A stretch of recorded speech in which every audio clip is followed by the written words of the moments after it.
محمد وعجل فرجهم. شب جمعہ شب رحمت ہے، شب مغفرت ہے، اور ابھی دعائے کمیل ہوئی جس سے میں محروم رہ گیا سفر کی وجہ سے، لیکن انشاءاللہ مولانا نے دعاؤں میں یاد رکھا ہوگا. میں بھی انشاءاللہ اپنے تمام مرحومین کی مغفرت کے لیے، درجات کی بلندی کے لیے، ہمارے اور آپ کے مرحومین قوم کے علماء، عرفاء، فقہاء، شہداء جنہوں نے قربانیاں دیں اس دین و مکتب کی خاطر، ان تمام کے ارواح کی اصحال ثواب کے لیے. جو شہداء مختلف محاذوں پہ جانیں دے رہے ہیں، لبنان میں، فلسطین میں، اور وہ مجاہدین جن کے نام کے آگے ابھی بھی شہید کہتے ہوئے دل میں تکلیف ہوتی ہے، واقعہ شہید نصر اللہ. ان تمام شہداء کے درجات کی بلندی کے لیے مراجع اعظام ایک سورہ فاتحہ 3 مرتبہ سورہ اخلاص تلاوت فرمائیے. بسم اللہ الرحمن الرحیم. الحمدللہ رب العالمین الرحمن الرحیم مالک یوم الدین ایاک نعبد و ایاک نستعین اهدنا الصراط المستقیم صراط الذین انعمت علیہم غیر المغضوب علیہم ولا الضالین. بسم اللہ الرحمن الرحیم. قل هو اللہ احد اللہ الصمد لم یلد ولم یولد ولم یکن له کفوا احد. قل هو اللہ احد اللہ الصمد لم یلد ولم یولد ولم یکن له کفوا احد. قل هو اللہ احد اللہ الصمد لم یلد ولم یولد ولم یکن له کفوا احد. بار دیگر درود بھیجے گا محمد و آل محمد پر. صلی علی محمد و آل محمد وعجل فرجهم. اعوذ باللہ من الشیطان الرجیم. بسم اللہ الرحمن الرحیم. الحمد للہ رب العالمین والصلاة والسلام على سید الانبیاء والمرسلین حبیب الہ العالمین ابی القاسم محمد صلی علی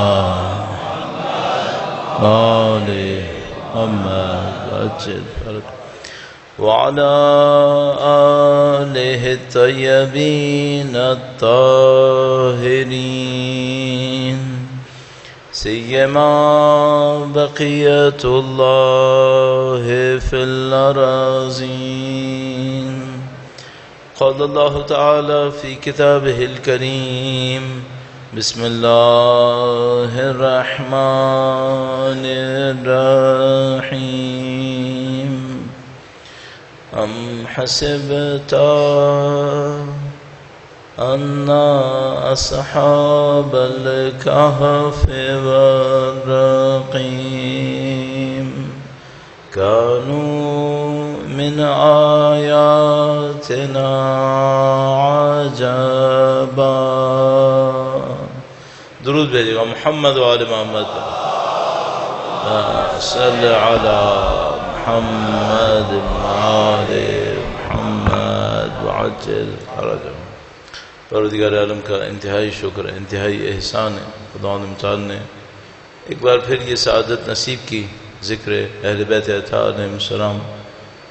شب جمعہ مغفرت رحمت کی شب ہے، اور اس میں کوئی شبہ نہیں ہے کہ آپ جو یہاں تک تشریف لائیں شب جمعہ میں، سوائے خدا کے کوئی آپ کو یہاں تک نہیں لا سکتا تھا. میں کبھی کبھی سوچتا ہوں کہ شیطان بعض کاموں کو ہم سے کروا لیتا ہے وسوسے سے. اس کا کام ہی یہی ہے، وسواس الخناس. لیکن کبھی شیطان غلطی سے بھی ہمیں ذکر حسین میں نہیں لائے گا، یہاں تک خدا ہی لے کر آئے گا. شیطان کبھی یہ غلطی نہیں کرے گا. یہ جو آپ یہاں تک آئیں، اس پہ آپ کو اور مجھے خدا کا نہیں معلوم کتنا شکر بجا لانا چاہیے کہ خدا تعالیٰ نے ہمیں یہ سعادت نصیب کی. ذکر اہل بیت اطہار علیہ السلام کی محفل میں خدا تعالیٰ لے کر آیا. انشاءاللہ اللہ کی دی ہوئی اس نعمت کا شکر بجا لانے کے لیے، مزید توفیقات کے حصول کے لیے درود بھیجیں محمد و آل محمد صلی علی محمد آل محمد عاجل فرجہ۔ ہمارا موضوع توحید ہے، اور آج میں سوچ رہا ہوں کہ بغیر کسی وقت کو گزارے براہ راست اس موضوع کے اوپر گفتگو کریں، اور جو ہماری بنیادی بات ہے وہ اس پر ہے توحید کو دلوں کے اندر کیسے لے کر آئیں۔ توحید زبان پہ ہوتی ہے، کون نعرے تکبیر نہیں لگاتا، کون الحمدللہ سبحان اللہ ماشاء اللہ نہیں کہتا، لیکن کہنا کچھ اور ہوتا ہے، دل کے اندر ہونا، روح پر اثر پڑنا یہ کچھ اور ہوتا ہے۔ بچپن سے ہم لوگ سنتے آتے ہیں تسبیح پڑھنی چاہیے، الحمدللہ رب العالمین، تسبیح کا ثواب بہت زیادہ ہے، پڑھتے بھی ہیں الحمدللہ رب العالمین، لیکن جس انداز سے پڑھتے ہیں اس کا اثر کتنا ہوتا ہوگا وہ خدا جانتا ہے۔ میں شروع کرنے کی خاطر اس بات پر کہ بعض اوقات ہم کسی کام کو کرتے ہیں لیکن کرنے کے باوجود ڈھنگ سے نہ کرنے کی وجہ سے اس کے اثر سے محروم ہو جاتے ہیں، تسبیح کے بارے میں چند منٹس عرض کروں گا، اور آپ سے میری ایک درخواست ہوگی، اگر آپ کو بات سمجھ میں آئے اور انشاءاللہ سمجھ میں آ جائے گی تو اس کو اپنی زندگی کا حصہ بنائیں، اس کے اوپر عمل کر کے دکھائیں انشاءاللہ تعالی۔ میں بھی عمل کروں گا، آپ بھی عمل کرنے کی کوشش کریں، خدا متعال انشاءاللہ اثرات میں اضافہ فرمائے گا۔ درود بھیجے گا محمد و آل محمد صلی علی محمد و آل محمد عجل فرجہ۔ کچھ چیزیں مجلس کے دوران ایسی کہتا ہوں جس میں ڈرتا ہوں کہ بعض لوگوں کو کہیں برا نہ لگ جائے، لیکن جس طرح سے ہم لوگ تسبیح پڑھتے ہیں وہ کیا انداز ہے۔ بہت پہلے، کئی سال پہلے میرے ذہن میں آیا کہ ہم تسبیح کے ساتھ انصاف نہیں کر رہے، تو میں نے نوٹ کرنا شروع کیا کہ ایک ایوریج پڑھنے والا تسبیح کتنی دیر میں پڑھتا ہے۔ تو مثال کے طور پر تسبیح میں کتنے الفاظ ہیں، آپ کو 34 مرتبہ اللہ اکبر پڑھنا ہے، تو ہر اللہ اکبر میں 2 لفظ ہیں، ایک اللہ ایک اکبر۔ الحمدللہ 2 لفظ ہیں، حمد اللہ، سبحان اللہ پھر 2 لفظ ہیں، سبحان اللہ، 34 مرتبہ 33 مرتبہ 33 مرتبہ، یہ سب 100 بنتا ہے، 2 لفظ ہیں سب میں، اس کا مطلب ہے کتنے لفظ بنے، 200 لفظ بنے۔ یہ 200 لفظ ہم کتنی دیر میں بولتے ہیں؟ آپ یقین مانو میں نے بعض لوگوں کا دیکھا 20 سیکنڈ میں، 20 سیکنڈ میں، یعنی اگر میں یہ کہوں کہ کس طرح سے معمولاً لوگ تسبیح پڑھتے ہیں، میں یہاں مائک پہ پڑھوں تو مجھے ڈر ہے کہ کہیں کوئی مجھ سے نہ کہے آپ نے تسبیح کے ساتھ مذاق کیا، مجھے ڈر ہے۔ جس اسپیڈ سے پڑھتے ہیں میں یہاں پہ کہتے ہوئے مجھے اچھا نہیں لگ رہا، اس لیے میں نہیں کہہ رہا۔ آپ خود سوچو اگر آپ کو 20 سیکنڈ میں 200 لفظ پڑھنے ہیں، کہنے ہیں، تو 1 سیکنڈ میں کتنی دفعہ کتنے لفظ کہے آپ نے؟ 20 کتنے 1 سیکنڈ میں کتنے کہے آپ نے؟ اگر 20 سیکنڈ میں آپ نے 200 لفظ پڑھنے، 10 لفظ کہہ دیے 1 سیکنڈ میں، 1 سیکنڈ میں 10 لفظ۔ میں اردو میں 1 سیکنڈ میں 10 لفظ نہیں کہہ سکتا۔ اگر میں اردو میں 1 سیکنڈ میں 10 لفظ کہوں میری کوئی بات آپ کو سمجھ میں نہیں آئے گی، اور ہم اس تسبیح میں 1 سیکنڈ میں 10 لفظ کہہ رہے ہیں جس کا ثواب 1000 رکعت نافلہ کے برابر ہے، 1000 رکعت نافلہ کے برابر ہے، صحیح ہے؟ تو اگر میں 1000 رکعت نافلہ پڑھوں، کتنی ہی تیزی سے پڑھوں، 1000 منٹ تو لگ جائیں گے۔ تو بھائی تم تسبیح پہ 2 منٹ تو لگا لو، 2 منٹ تو لگاؤ۔ اچھا، یہ پہلا پوائنٹ ہے، آپ نے تسبیح پڑھنی ہے، اور مجھے یقین ہے میں جہاں کہیں بھی جاتا ہوں، کوئی بات کہتا ہوں، عرض کرتا ہوں، جتنے لوگ بیٹھے ہیں ان میں 15-20% لوگ عمل کر لیتے ہیں، 80% نہ بھی عمل کریں نا ہمیں ڈر نہیں ہوتا، 15-20% لوگ عمل کرنے ہم کہتے ہیں کام اچھا ہے، الحمدللہ رب العالمین۔ بلکہ بعض اوقات تو لوگ کہتے ہیں بھائی ایک آدمی نے بھی کر لیا تو بھی اچھا ہے، صحیح ہے؟ تو مجھے یقین ہے 15-20% لوگ کر لیتے ہیں۔ پہلا کام کیا کریں؟ تسبیح پڑھتے وقت کم سے کم 1-2 منٹ لگا لیں۔ کیسے پڑھیں؟ اللہ اکبر اللہ اکبر اللہ اکبر، اس سے زیادہ تیز نہ کریں۔ پہلا پوائنٹ ہوگا، صحیح ہے؟ تاکہ ہر پوائنٹ پہ برکت ملے اور عمل کی طاقت بڑھے۔ درود بھیجیں محمد و آل محمد، اللہم صلی علی محمد آل محمد عاجل فرج۔ اچھا یہ 34 مرتبہ اللہ اکبر کہنا توحید بڑھا دے گا کیا؟ ہاں بڑھا دے گا۔ کیسے؟ ایسے۔ پہلا پوائنٹ ہو گیا آہستہ بولیں۔ دوسرا پوائنٹ کیا ہے؟ جب آپ کہہ رہے ہیں اللہ اکبر، مطلب کیا ہے اس کا؟ اچھا ہم لوگ اردو میں کہتے ہیں اللہ سب سے بڑا ہے، صحیح ہے؟ تو اس کے اوپر لوگ اعتراض کرتے ہیں، کہتے ہیں آپ دو چیزوں کا مقابلہ کر کے کہتے ہیں یہ اس سے بڑا ہے، تو خدا سب سے بڑا ہے، تو کیا خدا کا کسی سے مقابلہ ہے کیا؟ نہیں۔ تو اس کا ایک اور حل نکالتے ہیں، کہتے ہیں خدا بہت بڑا ہے تاکہ مقابلے پہ نہ آئے، صحیح ہے؟ اہل بیت نے ایک اور جملہ فرمایا اللہ اتنا بڑا ہے کہ میں اس کی تعریف بھی نہیں کر سکتا۔ اللہ اکبر ان یوصف، اس کی توصیف بھی میں نہیں کر سکتا، میرے ذہن و گمان سے زیادہ بڑا ہے، بہت بڑا، میں نہیں کر سکتا۔ اچھا یہ تو میں نے پھر ایک جملہ کہہ دیا، اس سے توحید آ جائے گی؟ شاید آ جائے، اور تھوڑی محنت کرنی چاہیے۔ وہ کیا کرنی چاہیے؟ اگر میں آپ سے پوچھوں، آپ ابھی جواب نہیں دیجیے گا، اونچی آواز میں، دل میں سوچیے گا، اگر میں آپ سے پوچھوں اس پوری کائنات میں جو آپ نے دیکھی ہے، آپ کو اللہ کی عظمت کی سب سے بڑی نشانی کیا ملی؟ اپنے ذہن میں سوچیں، اپنے ذہن میں سوچیں، آپ کو اللہ کی عظمت کی سب سے بڑی نشانی کیا ملی؟ تو مثال کے طور پر حضرت ابراہیم علیہ السلام جب لوگوں کو لے کر توحید کی طرف بڑھ رہے تھے، انہوں نے ستاروں کو دیکھا، کہا شاید یہ خدا ہے، چاند کو دیکھا، کہا شاید یہ خدا ہے، سورج کو دیکھا، کہا شاید یہ خدا ہے۔ کیوں؟ لوگ ان چیزوں کو عظیم سمجھتے تھے، لوگ ان چیزوں کو بعظمت سمجھتے تھے۔ میں آپ سے پوچھ رہا ہوں، آپ کو تو خدا مل چکا ہے نا، آپ یہ سوچیں یہ جو کچھ ہے خدا کی عظمت ہے، کون سی چیز آپ کو سب سے عظمت کی لگی؟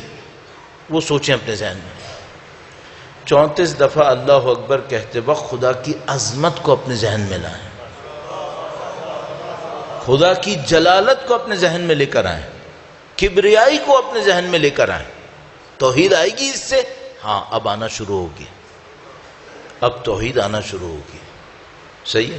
بس تسبیح پڑھنی ہے، بالکل پڑھنی ہے، ثواب 1000 نافلہ رکعت، بعض روایت میں اس سے بھی زیادہ آیا ہے۔ کیسے پڑھنی ہے؟ تھوڑا آہستہ۔ دوسری بات، تھوڑا سوچ سمجھ کے۔ کیا سوچوں؟ اللہ اکبر کہتے وقت اللہ کی عظمت کو سوچو۔ اب جو چیز آپ کو اللہ کی عظمت اپنے ذہن میں نظر آئے اس کو سوچنا شروع کر دیں۔ فرشتوں کا نظام سوچو، عظمت ہے یا نہیں ہے؟ بہت عظمت ہے۔ اگر کوئی کہے نہیں مولانا میں اتنا زیادہ تھیوریٹیکل نہیں سوچ سکتا، نظریاتی، تو میں اس سے کہوں گا ٹھیک ہے، ایسا سوچو جب پہاڑوں پہ زلزلہ آتا ہے تو کیا ہوتا ہے؟ اس میں عظمت خدا نظر آتی ہے تمہیں؟ ہاں، قرآن کریم میں عظمت نظر آتی ہے۔ ابھی میں نے کہا نا پہاڑوں میں عظمت نظر آتی ہے، آسانی سے نظر آتی ہے، آپ کو بھی ہلتا ہے تو کیا ہوتا ہے؟ کیا زلزلے آتے ہیں، صحیح ہے؟ خدا متعال فرماتا ہے لو انزلنا هذا القرآن على جبل لرأيته خاشعا متصدعا من خشية الله، اگر اس پہاڑ کے اوپر ہم قرآن کو نازل کر دیتے تو پہاڑ چکنا چور ہو جاتا، اتنی عظمت ہے قرآن کی۔ جو آپ کی نظر عظمت ہے نا اس کو اپنے ذہن میں لائیں، بار بار لائیں، 34 دفعہ آپ نے کہنا ہے، 1-2 پوائنٹ 3 پوائنٹ ذہن میں لے کر آئیں، اس کے اوپر اپنے آپ کو سوچیں۔ اور پھر ایک اور کام کر سکتے ہیں، وہ کیا؟ اپنی حقارت کو سوچیں، اس خدا کی عظمت کے سامنے میں کیا ہوں؟ کچھ بھی نہیں ہوں، کائنات میں نقطہ بھی نہیں ہوں، میں تو نقطہ بھی نہیں۔ یہ پوری زمین جس کے اوپر ہم 7 ارب انسان رہ رہے ہیں اور ہر ایک غرور اور تکبر سے خدا بنے بیٹھا ہے، صحیح ہے؟ اس پوری زمین، ارتھ پلینٹ جس کے اوپر ہم 7 ارب رہ رہے ہیں، اور میں نے کہا ہر انسان اپنی نخوت کے اندر خدا بنے بیٹھا ہے، اس پوری زمین کی حیثیت پوری کائنات کے اندر قطرے کے برابر بھی نہیں ہے، قطرے کے برابر بھی نہیں۔ یقین مانو جس ہیرے جواہرات پہ ہم لوگ مرتے ہیں نا، ایک ہیرے کے اوپر پتہ نہیں کتنے لوگوں کو قتل کر دیتے ہیں، صحیح ہے؟ ہمارے پاس ایسے ستارے سیارے ہیں جہاں ہیروں کی بارش ہوتی ہے، ہیروں کی بارش ہوتی ہے۔ میں ایک بات سوچتا تھا، کہیں کوئی ہیروں کا پجاری ہو، مرنے کے بعد خدا اس کو اسی جزیرے پہ بھیج دے جہاں ہیروں کی بارش ہوتی ہے، ہر بارش پہ کچل کچل کے مرے گا اس کے ہاتھوں جس کو پسند کرتا تھا۔ یہ خدا ہے۔ یہ ماؤنٹ ایوریسٹ ہے، اتنا بڑا پہاڑ، 8 کلومیٹر سے زیادہ اونچا ہے۔ پلینٹس ایسے ہیں جس کے اوپر ماؤنٹ ایوریسٹ کے 8 گنا بڑا آتش فشاں ہے، پھٹتا ہوگا تو کیا ہوتا ہوگا وہاں پہ۔ یہ خدا کی عظمت ہے، یہ خدا کی عظمت ہے۔ سوچو اپنے ذہن میں۔ یہ 2 پوائنٹ ہو گئے۔ الحمدللہ کیا مطلب ہے الحمدللہ کا؟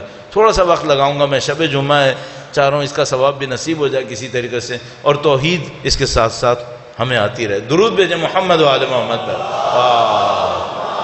صلی علی محمد آل محمد وعجل فرج۔ ایک بات ذرا سخت کروں گا، سخت بات میں کرتا ہی رہتا ہوں، عادی ہوں۔ ہم لوگوں نے دین پہ محنت نہیں کی ہے، ہمارا دین سطحی ہے، اندر گہرائی میں نہیں گئے۔ کیا نشانی ہے؟ الحمدللہ کا ترجمہ کسی سے بھی پوچھ لو، کیا جواب دے گا؟ تعریفیں ساری خدا کی ہیں، تم سے اس کا کیا تعلق ہے؟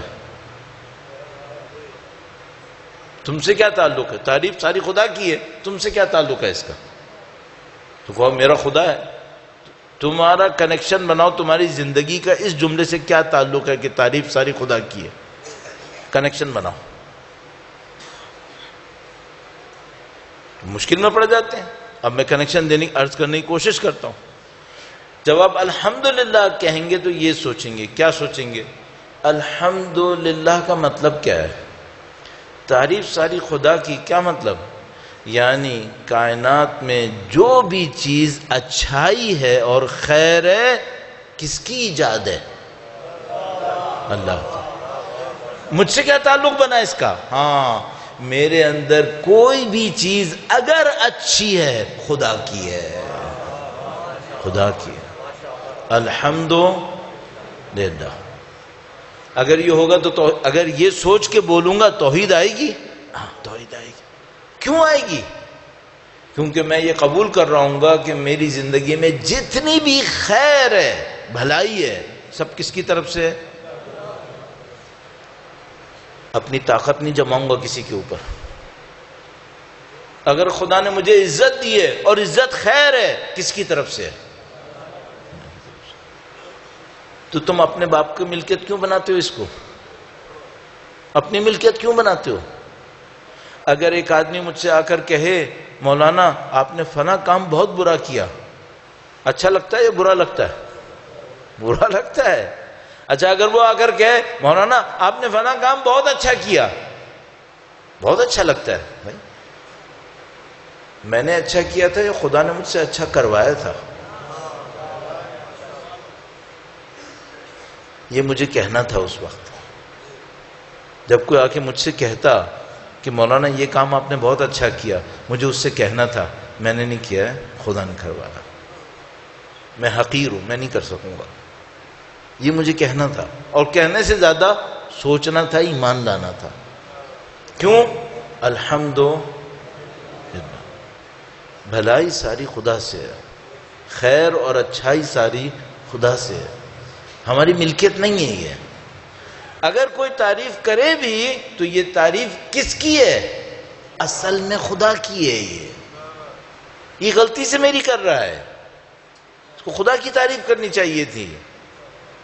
تو اگر وہ غلطی کر رہا ہے تم تو نہیں کرو، تم تو اپنے ذہن میں سوچ لو کہ بھائی بھلائی میری نہیں ہے، بھلائی میری خدا نے دی ہے، اپنے آپ سے منسوب نہیں کریں۔ تو جب آپ الحمدللہ کریں تو کیا کریں؟ آپ اپنی زندگی کی خوبیوں کو سوچیں، نعمتوں کو سوچیں جو خدا نے دی ہیں آپ کو. توحید آئے گی اس سے؟ آئے گی. کیا نعمتیں سوچوں؟ بہت ساری نعمتیں. خدا نے مجھے ذہن سے مفلوج نہیں بنایا. الحمدللہ. دیوانہ ہوتا تو کیا ہوتا؟ کچھ بھی نہیں، میری زندگی بیکار ہو جاتی. تو سب اس پہ خدا کا شکر کروں یا نہیں کروں؟ بالکل. اچھا، خدا نے مجھے مفلوج نہیں بنایا. اس سے اور بڑھ کر ایک اور بات کہوں گا، الحمدللہ خدا تیرا لاکھ لاکھ شکر ہے، تو نے مجھے ایمان نصیب کیا، کافر نہیں بنایا. اللہ اکبر. اور خدا کا شکر کروں؟ ہاں کروں گا. شب جمعہ ہے، ضرور کروں گا. وہ کیا؟ خدا تیرا لاکھ لاکھ شکر ہے، تو نے میری آنسوؤں میں ذکر حسین ڈالے. الحمدللہ. محمد و آل محمد بلندان صلوات.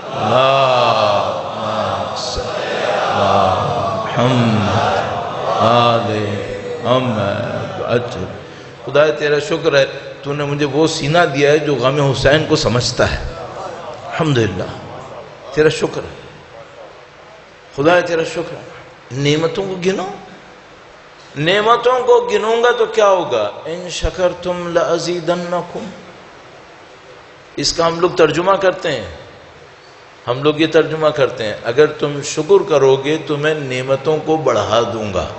یہ کرتے ہیں یا نہیں کرتے؟ عربی جاننے والے کچھ لوگ تو بیٹھے ہوں گے، مولانا تو بیٹھے میں پوچھنا، عربی آیت میں نعمت لکھا ہے؟ نہیں لکھا. ان شکرتم، اگر تم شکر بجا لاؤ، لازیدنکم، میں تمہارے اندر اضافہ کر دوں گا. کیا مطلب؟ یعنی میں تمہارے وجود کو بڑا بنا دوں گا، تمہارے وجود کو عظمت دے دوں گا. لازیدنکم. کیا مطلب اس کا؟ تم وہ حقیقتیں دیکھنے کے قابل بنو گے جو دوسرے نہیں دیکھ پائیں گے. شکر صرف نعمت نہیں بڑھاتا ہے، شکر وجود کو بڑھا دیتا ہے. وجود کو بڑھا دیتا ہے. حیات طیبہ اس کو کہتے ہیں. من عمل صالحا من ذکر او انثى وهو مؤمن فلنحيينه حیاتا طیبہ. یہ حیات طیبہ ہے. وجود میں وسعت آ جائے گی. تو اب آپ نے اللہ اکبر کہنا ہے، اللہ کی عظمت کو سوچو، اللہ کی عظمت کی نشانیوں کو سوچو تاکہ دل پہ اثر پڑے. دل پہ اثر پڑے جو آپ کے نزدیک عظمت کی نشانی آتی ہے. صحیح. الحمدللہ کہنا ہے تو کیا سوچوں؟ اللہ کی دی ہوئی نعمتوں کو سوچوں، اور بار بار اس بات کو سوچوں کہ یہ نعمتیں اصل میں کس کی ہیں؟ خدا کی ہیں. خدا کی ہیں، میری طرف سے کچھ نہیں. دو باتیں ہو گئیں. اب تیسری بات ہے سبحان اللہ. اچھا، سبحان اللہ میں ہمارے ساتھ الحمدللہ میں تو تھوڑی سی مشکل ہو رہی تھی، سبحان اللہ میں ایک پیچیدگی اور زیادہ آ رہی ہے. ایک گمنام سا ایک لفظ ہے یہ ہمارے لیے. مثلا میں آپ سے کہوں آپ سبحان اللہ کا ترجمہ کرو، کیا کریں گے آپ؟ ہاں، اللہ پاک و پاکیزہ، بے نقص و عیب، منزہ، یہی ترجمہ کریں گے نا. تقریباً یہی ہو جاتا ہے. آپ سے کیا تعلق ہے اس کا؟ میں تو ہمیشہ ایک کام کرتا ہوں، میں ہمیشہ کوشش کرتا ہوں دین کا مجھ سے کوئی تعلق ہونا چاہیے. دین مجھے کچھ دے. میں نے کل عرض کیا تھا، اگر دین مردوں کو زیادہ دے وہ دین مردہ ہے، زندہ نہیں ہے. دین مجھے دے، کچھ دے، چونکہ مجھے ضرورت ہے. صحیح. اب میں نے کہا سبحان اللہ، اچھا چلیں اللہ اکبر پہ آپ کو بتا دیا یہ سوچو، الحمدللہ پہ یہ بتا دیا یہ سوچو، سبحان اللہ پہ کیا سوچو؟ پہلے یہ سوچو سبحان اللہ کا اصلی مطلب کیا ہے. اب میں ایک مطلب عرض کرنے والا ہوں، شاید کسی کو پسند آئے کسی کو پسند نہ آئے، ٹھیک ہے؟ تو جس کو نہیں پسند آیا اس سے پہلے ہی معذرت، لیکن مطلب ہے. درود بھیجے گا محمد و آل محمد. صلی علی محمد آل محمد وعجل فرجهم. عرب لوگوں کے پاس ایک علم ہے، دنیا کی ہر زبان میں ہوتا ہے، عرب میں زیادہ ہے. وہ کیا ہے؟ انگلش میں اس علم کو کہتے ہیں، جو لوگ یونیورسٹیز وغیرہ کے اندر لٹریچر پڑھتے ہیں ان کو پتہ ہے، اس کو کہتے ہیں لیکسیکوگرافی. لیکسیکوگرافی کیا ہوتا ہے؟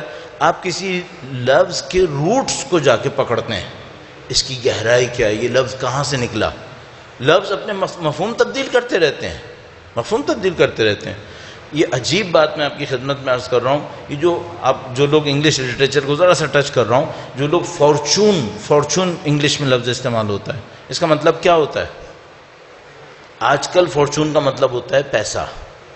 میرے بچپن میں فارچون کا مطلب تھا قسمت. آج کل فارچون کا مطلب لیتے ہیں پیسہ. یہ مفہوم تبدیل ہو جاتے ہیں. صحیح ہے. سبحان لفظ کا مطلب کیا ہے؟ سبحان کا مطلب ہے اللہ منزہ و پاک و پاکیزہ، اس میں کوئی عیب نہیں ہے، کوئی نقص نہیں ہے. ٹھیک ہے، کیا مطلب؟ مجھ سے کیا تعلق بنا ہے اس کا؟ اب عرض کرتے ہیں. عربی میں تیرنے کو کہتے ہیں سباحہ. سباحہ جس کو ہم لوگ سوئمنگ کہتے ہیں، تیراکی، اس کو کہتے ہیں سباحہ. صحیح. تو سباحہ کا مطلب کیا ہے؟ تیراکی. سباحہ کا مطلب کیا ہے؟ تسبیح. تسبیح، سباحہ تسبیح. اس تیراکی اور اس تسبیح میں بھی کوئی ربط ہے کیا؟ ہاں، ایک ربط ہے. لیکسیکوگرافی کہتی ہے الفاظ میں ربط نکلے گا کہیں نہ کہیں، ڈھونڈو. صحیح ہے. تسبیح اور سباحہ تیراکی، ان دونوں میں کوئی ربط ہے؟ ہاں، ایک ربط ہے. وہ کیا ہے؟ جب کوئی چیز تیراکی کر رہی ہو، سوئمنگ کر رہی ہو، اور پانی کے بہاؤ میں تیراکی کرے. جو لوگ سوئمنگ کرتے ہیں ان کو پتہ ہے اگر پانی ذرا سا بھی بہہ رہا ہو اور اسی سائڈ میں آپ نے سوئمنگ کرنی ہو، بہت آسان ہے. بس گرو، ذرا سا یوں ہلاؤ، تیزی سے نکل جاؤ گے. صحیح ہے. اچھا، اگر پانی کے الٹے بہاؤ میں تیراکی کرنی پڑے، بہت سخت ہے. صحیح ہے. پوری کائنات اللہ کی تسبیح کر رہی ہے. کیا مطلب؟ پوری کائنات اللہ کے حکم میں ایسے اطاعت کرتی ہے جیسے پانی کے بہاؤ میں بہہ رہی ہے. جیسے پانی کے بہاؤ میں بہہ رہی ہے. ان من شیء الا یسبح بحمدہ. سبحان بھی آ گیا، حمد بھی آ گیا. رکوع کا جو ذکر تھا نا، وہ ہم نے ابھی تک زیادہ غور کیا ہی نہیں تھا. سبحان ربی العظیم و بحمدہ، سبحان بھی ہے اور حمد بھی ہے. اس کو ہم نے سوچا ہی نہیں. سبحان کا مطلب کیا ہوا؟ سبحان کا مطلب یہ ہوا کہ خدا کی اطاعت میں کوئی چیز ایسے چلے جیسے پانی کے بہاؤ میں تیراکی کرے. صحیح ہے. سبحان اللہ. ہر چیز، سبحان اللہ کا مطلب کیا ہوا؟ کائنات کی ہر چیز خدا کی کنٹرول میں ایسے ہے کہ اپنی مرضی سے بہاتا ہے. ہاں، اپنی مرضی سے بہاتا ہے. یہ سبحان اللہ ہے. اب آپ سبحان اللہ کہو تو کیا سوچنا ذرا اس کائنات میں ہے جو کوئی نافرمانی کر سکے؟ نہیں. خدا متعال فرماتا ہے دا الشمس ينبغي لها ان تدرك القمر ولا الليل السابق النهار وكل في فلك يسبحون. وہ تیراکی آ گیا یہاں پہ. ہر چیز فی فلک یسبحون، اس مدار میں گھومے گی جس میں خدا نے طے کیا ہے. ہر چیز، یہ لکڑی، یہ سب کلن فی فلک یسبحون.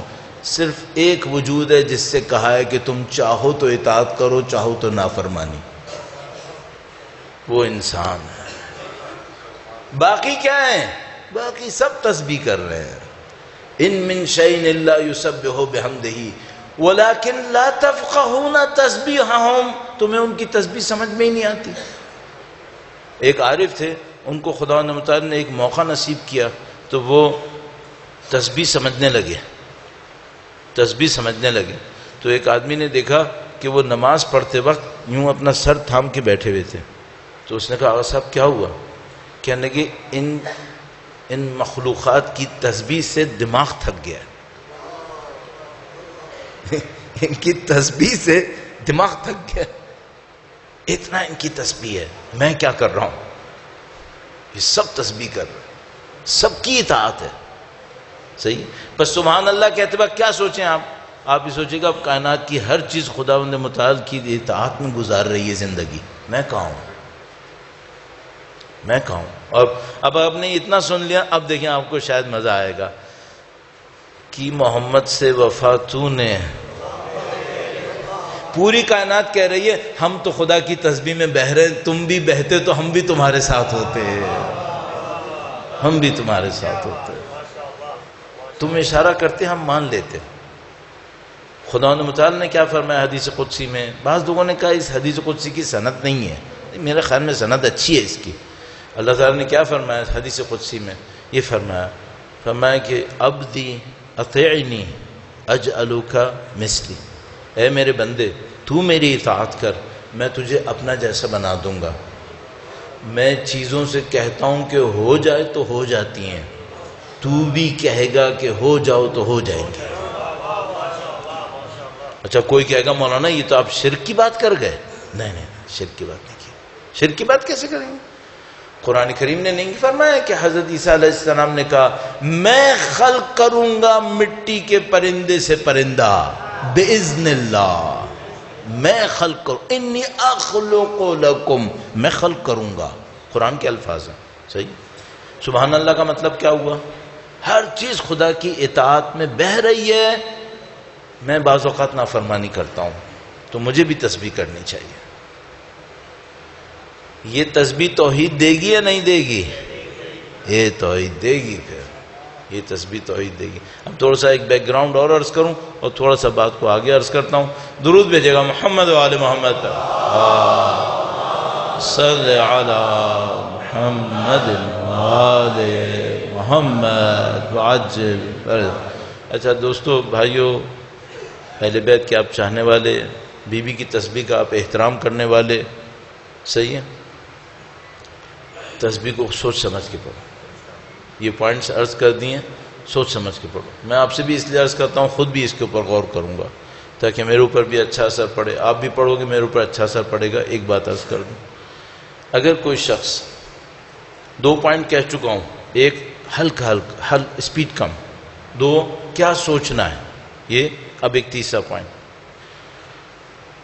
یہ تسبیح پڑھتے وقت یہ چھوٹا سا پوائنٹ ہے، کر لیا بہت مزہ آئے گا، چھوٹا سا پوائنٹ ہے۔ وہ کیا ہے؟ تسبیح پڑھتے وقت سوچنا جیسے یہ جو اللہ اکبر کی آواز ہے یہ دل سے نکل رہی ہے، یہاں سے۔ آپ کہیں گے اس کی کیا حیثیت ہے؟ یہ پمپنگ اسٹیشن ہے بلڈ کا۔ کوئی بات نہیں، ابھی یہیں سے نکالو، ابھی یہیں سے کرو۔ کبھی مجھے موقع نصیب ہوا انشاءاللہ تو میں عرض کروں گا کہ قلب میں اور دل میں کیا فرق ہے۔ عربی میں جب قلب کہتے ہیں وہ دل نہیں ہوتا ہے، اس کو کچھ اور، اس کو افئدہ کہہ سکتے ہیں، فؤاد کہتے ہیں پلورل جمع۔ قلب کچھ اور ہے، قلب یہ نہیں ہے۔ اردو میں شاید کوئی اس کو قلب بول دے، یہ نہیں ہے، یہ دل ہے۔ صحیح ہے؟ ابھی آپ دل سے نکالو، یہاں سے بالکل اللہ اکبر اللہ اکبر اللہ اکبر، جیسے یہاں سے نکل رہی، کیا سوچ کے، کیا سوچ کے؟ یہ بہت پرانی بات ہے، پتہ نہیں کتنے سال پہلے میں نے ایک دفعہ ایک ہاسٹل میں گیا تھا درس دیتے وقت، وہاں میں نے زندگی میں پہلی دفعہ تسبیح کو پڑھنے کا یہ انداز بتایا تھا۔ پھر میں نے اس کو ریکارڈ کر کے آڈیو میسیج میں ڈال دیا تھا، آڈیو فائل تھی اس کی، میں نیٹ پہ ڈالی تھی۔ پتہ نہیں 10,000 دفعہ لوگوں نے اس کو سنا، دیکھا، یہ کیا وہ کیا۔ تو اب میں کبھی جاتا ہوں، میرا تھوڑا سا موڈ آ رہا ہوتا ہے کہ میں اس کے اوپر دوبارہ بولوں تاکہ میرے لیے ریفریش ہو جائے، تو میں کہہ دیتا ہوں۔ آپ لوگ ذرا آج اور غور سے سن رہے تھے تو میری ہمت بن گئی، میں نے کہا چلو یہاں پہ میں کہتا ہوں۔ ابھی ایک جاپانی سائنٹسٹ تھا، اس نے پانی کے اوپر کام کیا تھا۔ کیا کام کیا تھا؟ طویل داستان مختصر کر دوں، اس نے یہ دیکھا کہ جو پانی ہے یہ مختلف پیغاموں سے تبدیل ہو جاتا ہے۔ پانی کے کرسٹلز ہوتے ہیں، کرسٹلز، اگر اس کو بالکل کیا کہتے ہیں سب زیرو ٹیمپریچر میں، 0 سے کم ٹیمپریچر میں یوں ڈراپ ڈال دیں تو ایک دم کرسٹل بن جاتا ہے۔ صحیح؟ اگر پانی 2 آدمیوں کے جھگڑوں کے درمیان رکھا ہو اور اس پانی سے قطرہ لے کے کرسٹل بناؤ، اس کی شکل بہت ہی بدصورت بنتی ہے۔ لیکن اگر 2 دوست بیٹھے ہوں، اچھی باتیں کر رہے ہوں، ان کے درمیان سے پانی اٹھاؤ، کرسٹل بناؤ، اس کی شکل خوبصورت ہوتی ہے۔ ایک ایرانی سائنٹسٹ نے دعائے کمیل کے کرسٹل بنائے تھے، خوبصورت ترین کرسٹل بنے تھے. صحیح. وہاں سے میں نے ایک پوائنٹ پکڑا. وہ کیا؟ ہماری باڈی کتنے % پانی ہے؟ پتہ نہیں 70% کہتے ہیں. کتنا؟ اتنے % پانی ہے. صحیح ہے. میں کیا سوچوں؟ میں اپنے دل سے یہ آواز نکال رہا ہوں اللہ اکبر اللہ اکبر. میرے خون پہ اس کا اثر جائے گا اور خون یہ پیغام لے کر میرے پورے بدن کے کونے کونے تک پہنچ جائے گا. خاص کر خون کہاں پہنچے گا؟ دماغ میں. اس سے کیا ہوگا؟ میرے فیصلے توحیدی ہو جائیں گے. توحیدی فیصلے. یہ 3 پوائنٹ ہو گئے سوچنے کے لیے. جب آپ تسبیح پڑھیں ہلکا ہلکا تھوڑا ہلکا اللہ اکبر اللہ اکبر اللہ اکبر سوچ سمجھ کے پڑھیں. اللہ کی عظمت کو سوچیں. ساری تعریفیں خدا کے لیے. نعمتیں ساری خدا کی طرف سے. اپنی نعمتوں پہ شکر خدا کریں جو آپ کو نصیب ہوئی ہیں. سبحان اللہ. ہر چیز خدا کی اطاعت میں چل رہی ہے. مجھے بھی خدا کی اطاعت میں چلنا ہے. دل میں سے آواز نکلے. دل میں سے آواز نکلے. ایسے سوچیں اور سوچیں یہ پیغام لے کر میرے پورے وجود پہ میرا خون لے کے چلا جائے گا. اگر آپ نے کیا تو کیا ہوگا؟ میں ایک گھر میں گیا. وہاں پہ کسی نے مجھ سے کہا مولانا آپ نے تسبیح پڑھنے کا طریقہ بتایا, مجھے بھی بتائیں میں ٹرائی کروں. تو میں نے کہا آپ تسبیح پڑھیں. اگر آپ نے صحیح پڑھی تو دوسری تیسری دفعہ میں مجھے امید ہے آپ کو اس کا اثر نظر آئے گا. میں نے کہا دوسری تیسری دفعہ میں آپ کو اثر نظر آئے گا. وہ پہلی دفعہ میں آدھی تسبیح چھوڑ کر میرے پاس آئے بتانے کے لیے کہ مجھے اثر مل گیا. مجھے اثر ملا. صحیح. اچھا میں جہاں پہ کہتا ہوں لوگ کہتے ہیں مولانا وہ اثر بھی بتاؤ. نہیں یہ میں نہیں بتاؤں گا. آپ کرو خود لو. خود کرو. خود کرو دیکھو اثر ہے یا نہیں ہے. اثر ہے یا نہیں ہے. صحیح ہے. آپ کو بہت مزہ آئے گا. آپ کو بہت مزہ آئے گا. میں آپ کو یہاں پہ بیٹھ کر گارنٹی سے ایک بات کہہ رہا ہوں. اگر کوئی شخص ایک ہفتے اس طرح تسبیح پڑھے جو میں نے عرض کی ہر واجب نماز کے بعد, گارنٹی سے کہہ رہا ہوں اپنی معنویت کے اندر اضافہ ہوتا دیکھے گا. گارنٹی سے کہہ رہا ہوں. اللہ اکبر اللہ اکبر یا رسول اللہ یا رسول اللہ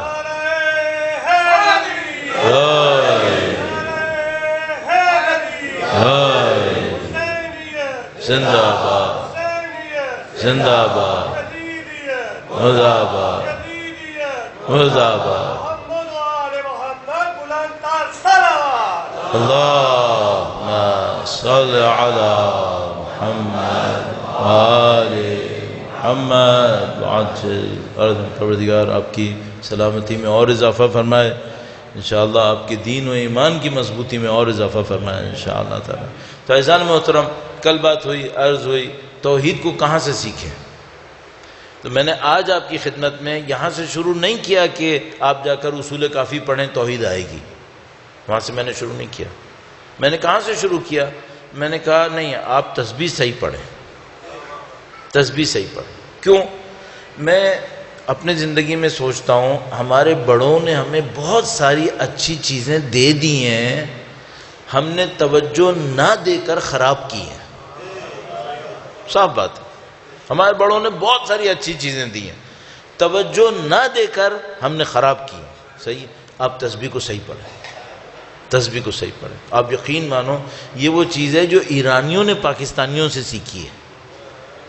بہت ساری چیزیں ہم نے ایرانیوں سے سیکھی ہیں. وہ لوگ فقہ پہ کام کرتے ہیں, مجتہد ہوتے ہیں, مرجع تقلید ہوتے ہیں, ان سے بہت ساری چیزیں ہم نے سیکھی ہیں.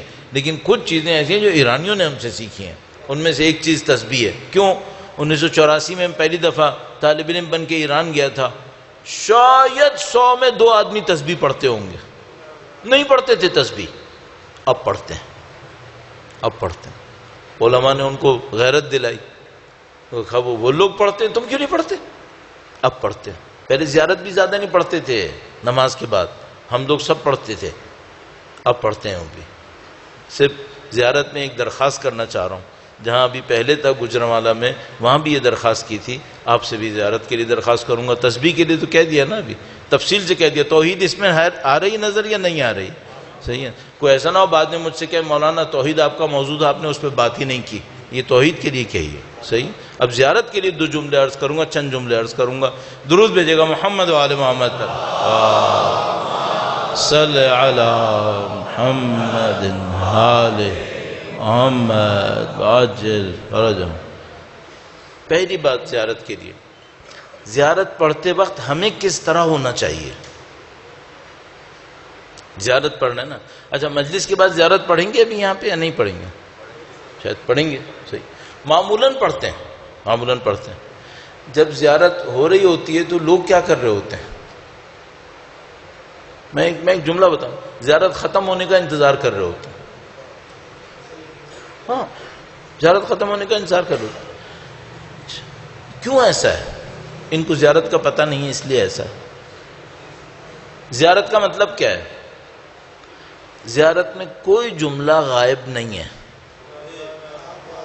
ان پر سلام نہیں ہے، آپ پر سلام۔ اس کا مطلب کیا ہے؟ جس نے ہمیں زیارت سکھائی ہے وہ ہمیں یہ کہہ رہے ہیں کہ تم زیارت پڑھتے وقت معصوم کے سامنے کھڑے ہوتے ہو۔ جنہوں نے ہمیں زیارت سکھائی ہے انہوں نے یہ سوچ کے سکھایا تھا۔ اب میں آپ کو گارنٹی سے کہہ رہا ہوں، خدا شاہد ہے، اگر آپ مولا امیر المومنین کے سامنے کھڑے ہوں، کیسے کھڑے ہوں گے؟ کیسے کھڑے ہوں گے؟ آپ یقین مانو، میں بحرین گیا ایک دفعہ، میں نے وہاں پہ دیکھا عجیب چیز دیکھی، پہلے تو میں پریشان ہو گیا کہ یہ کیا ہو گیا۔ میں نے دیکھا وہاں پر لوگ زیارت کھڑے ہو کے نہیں پڑھتے، بیٹھ کے پڑھتے ہیں، 2 زانو بیٹھ کے۔ میں نے کہا ارے ہم لوگ تو زیارت کھڑے ہو کے پڑھتے ہیں، یہ لوگ بیٹھ کے کیوں پڑھتے ہیں؟ تو میں نے ایک اس سے پوچھا بحرینی سے، میں نے کہا تم لوگ زیارت بیٹھ کے کیوں پڑھتے ہو؟ کہنے لگا کیا تم لوگ کھڑے ہو کے پڑھتے ہو؟ ہاں ہم تو کھڑے ہو کے پڑھتے ہیں۔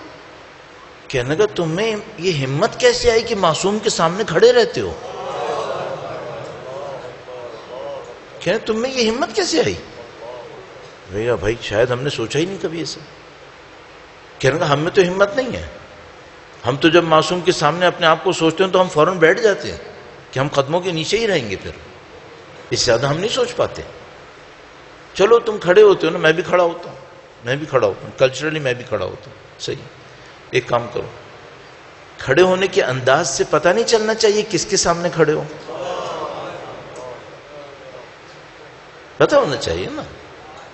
آج سے ایسے زیارت پڑھو، ایسے زیارت پڑھو، جس ہستی کی زیارت پڑھو یہ سوچو وہ سامنے ہے، اور آپ السلام علیکہ کہتے ہیں یا السلام علیکے کہتے ہیں، آپ کہتے بھی ایسے ہی ہیں۔ آپ تو خود کہہ رہے ہیں کہ آپ پر سلام، اس کا مطلب ہے آپ کا وجود مقدس کو میں مان رہا ہوں۔ اور آپ جب مولا 8ویں سرکار کی زیارت پہ جاتے ہیں تو یہ جملہ کہتے ہیں آپ اپنی زیارت میں کہ مولا مجھے یقین ہے آپ میرا سلام سن رہے ہیں اور آپ میرا جواب دے رہے ہیں، لیکن میرے کانوں میں ان باتوں کو سننے کی طاقت نہیں ہے۔ تو یہ صرف وہاں پر ہے یا یہاں پر بھی ہے؟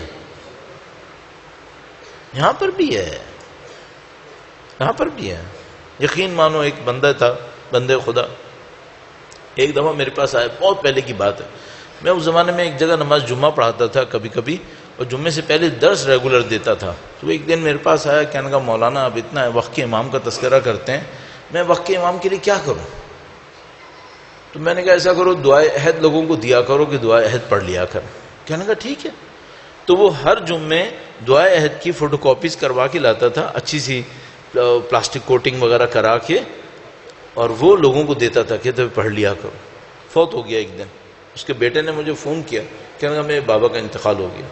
مجھے پتا تھا یہ بندہ بہت اچھا آدمی تھا، اس کے بیٹے کا نام علی تھا۔ تو میں نے کہا علی تم نے اپنے بابا کے انتقال سے پہلے کوئی خاص بات نوٹ کی؟ کہنے لگا مولانا ایک چیز بڑی عجیب ہوئی۔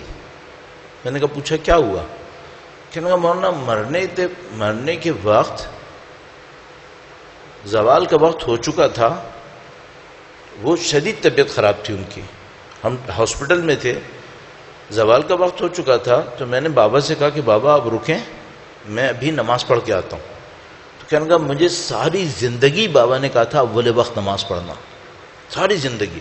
اور وہ ایک جملہ بار بار کہتے تھے، میرے سامنے بھی کہا تھا، اپنے بیٹے علی سے کہا، کہیں گے علی مجھے تمہاری کوئی چیز نہیں چاہیے بڑھاپے کے لیے، مجھے مولا امیر المومنین کے سامنے شرمندہ نہیں کرنا.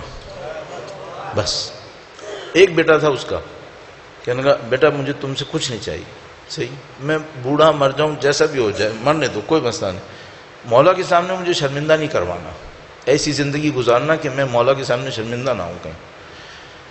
تو کہنے لگا کہ مولانا میں نے بابا سے کہا کہ بابا نماز کا وقت ہو گیا، میں نماز پڑھ کے آتا ہوں. تو پہلی دفعہ زندگی میں بابا نے کہا بیٹا مت جاؤ یہیں بیٹھو. کہنے لگا بابا آپ نے کبھی اول وقت سے روکا نہیں ہے، ہمیشہ کہا ہے پڑھو. تو کہنے لگا کہ انہوں نے مجھ سے کہا بیٹا یہ میرا آخری وقت ہے تم یہیں رکو. تو اس نے کہا بابا ایسی باتیں مت کریں، میں ڈاکٹر کو لے کر آتا ہوں. کہنے لگا نہیں ڈاکٹر کو لانے کا فائدہ نہیں ہے، یہیں پہ رکو، پنجتن تشریف لائیں. کہہ رہے یہیں رکو، پنجتن تشریف لائیں. یہ کراچی میں، اسی پاکستان میں. ہم لوگ سمجھتے تھے یہ صرف ایران عراق میں ہوتا ہے، ہم لوگ سمجھتے تھے 100 سال پہلے ہوتا ہے، ابھی کی بات ہے. ایک دوست کے نانا کیا لاشا قبرستان سے نکالنا پڑ گیا، چونکہ قبرستان کے اوپر روڈ بننے والی تھی، تو انہوں نے کہا جتنی لاشیں اس میں نیچے آ رہی ہیں، قبریں آ رہی ہیں، ان میں نکالو. کوئی 8 سال کے بعد اس نے کھودنی پڑ گئی قبر لاش نکالنے کے لیے. تو جو گورکن تھا وہ کہنے لگا کہ بھائی 8 سال میں کچھ نہیں بچتا ہے، میں قبر کو اوپر سے نہیں کھودوں گا، میں سائڈ سے کھودوں گا، وہاں سے ہاتھ ڈالوں گا، کفن نکالوں گا، اس میں صرف ہڈیاں ہوں گی، کچھ نہیں نکلے گا. کہنے لگا اس نے سائڈ سے کھودا، ہاتھ ڈالا، ہاتھ لگایا، فوراً ہاتھ باہر نکالا. کہنے لگا بھائی کب دفنایا تھا؟ کہنے لگا دیکھو قبر پہ کیا لکھا، 8 سال پہلے. کہنے لگا لاش پوری ہے، پوری لاش ہے. تو کہنے لگا کہ ہم نے قبر کھودی پوری، اوپر سے سارے سلیب ہٹائے. مجھ سے اس لڑکے نے بتایا، کہنے لگا مولانا مجھے ابھی تک یاد ہے میں نے نانا کے سر کے نیچے ہاتھ رکھا تھا تاکہ ایسا نہ ہو سر جدا ہو جائے، تو گدی کے گوشت کی گرمی مجھے احساس ہو رہی تھی. 8 سال بعد، 8 سال بعد. ایک بندہ خدا ہے، شب جمعہ اچھا ہے ذرا سے یاد کر لیں، برزخ کو یاد کرنے میں اچھا رہتا ہے. ایک بندہ خدا مجھے لے گیا مجلس پڑھنے کے لیے، کہنے لگا میری والدہ کی مجلس پڑھنا ہے. بہت پہلے لے گیا. میں نے اس سے کہا تم اتنا پہلے مجھے لے کر آئے. میں نے تھوڑا سا غصہ کیا، اتنا پہلے لے کر آئے، تمہیں پتا تھا مجلس دیر سے شروع ہوگی. کہنے لگا مولانا غلطی ہو گئی مجھ سے. میں نے کہا عجیب ہے. پھر جس گھر میں اس نے بٹھایا وہاں لائٹ بھی گئی بھی تھی. میں نے کہا تم کر کیا رہو میرے ساتھ؟ کہنے لگا مولانا تھوڑی دیر رک جائیں، میں آپ کو پہلے یہ بتا دوں میری ماں کون تھی. چلو بسم اللہ. کہنے لگا مولانا میری ماں ذاکرہ تھی، اور ایسا بھی ہوتا تھا نقصیر پھٹ گئی ہوتی تھی بلڈ پریشر سے، اور کوئی کہتا تھا مجلس پڑھنی ہے تو فوراً کھڑی ہو جاتی تھی، ایسے جاتی تھی. اور کہنے کا یا ہم ان کو ذکر امام حسین میں دیکھتے تھے یا ذکر خدا میں دیکھتے تھے، ایسے اس کے علاوہ نہیں دیکھتے تھے. بہت عجیب تھی. کہنے کہ جب ان کا انتقال ہوا تو یہ عمرے پہ گئی ہوئی تھیں مکہ، کہ خود پی آئی اے میں ہے.